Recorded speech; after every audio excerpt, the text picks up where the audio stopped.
Praise the Lord. கர்த்தர் நல்லவர், அவர் கிருபை என்றும் உள்ளது. பிரியமானவர்களே, சங்கீதம் 138 சங்கீதம் தாவீது ராஜாவாகிறதுக்கு முன்பாகவே பாடப்பட்ட ஒரு சங்கீதம் என்று சொல்லப்பட்டிருக்கிறது. இந்த சங்கீதத்திலே முதலாவது அவன் சொல்லுகிறான், உம்மை என் முழு இதயத்தோடு துதிப்பேன், தேவர்களுக்கு முன்பாக எல்லாருக்கும் முன்பாக உம்மை நான் கீர்த்தனம் பண்ணுவேன் என்று சொல்லுகிறான். ஏன் இந்த வாசனத்தை சொல்லி அவன் ஆரம்பிக்கிறான் என்றால், அந்த 2ஆம் வசனத்தில் சொல்லுகிறான், உம்முடைய சகல பிரஸ்தாபத்தை பார்க்கிறோம், உம்முடைய வார்த்தையை நீர் மகிமைப்படுத்தியிருக்கிறேன்.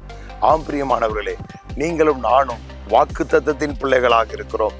தேவனுடைய வார்த்தையினால் மறுபடி பிறந்தவர்களாக இருக்கிறோம். ஆகவே நாம் எல்லாரும் வாக்குத்தின் பிள்ளைகளாக இருக்கிறபடினால் தேவனுடைய சகல நன்மைகளுக்கும் உரியவர்களாக நாம் இருக்கிறோம். ஆகவே தாவீதுனுடைய வாழ்க்கையிலே அவன் மிகப்பெரிய ராஜாவாய் வந்தது மாத்திரமல்ல, அவன் மிகப்பெரிய செல்வந்தனாக அவன் இருந்தான் என்று நாம் பார்க்கிறோம். அப்படி என்றால் அவன் வாழ்க்கைக்கு வெற்றி காரணம் என்ன?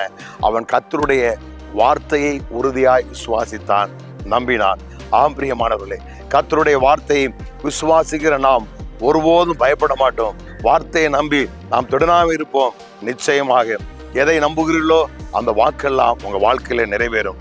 ஆகவே கர்த்தருடைய வார்த்தையை மகிமைப்படுத்துங்கள், ஆமென் என்று சொல்லுங்கள். நிச்சயம் வாழ்க்கையில வாக்கு நிறைவேறும். உங்களுக்காக நான் ஜெபிக்கிறேன். பிதாவே, நாங்கள் துதிக்கிறோம். உடைய எல்லா பிரஸ்தாபங்களை பார்க்கிறோம். உடைய வார்த்தையை நீ மகிமைப்படுத்துகிறேன். உடைய வார்த்தையை நாங்கள் நம்புகிறோம், அறிக்கை செய்கிறோம். எல்லா நன்மைகளையும் பெற்றுக்கொள்ளுகிறோம். இயேசுவின் நாமத்தில் பிதாவே, ஆமென். God bless you.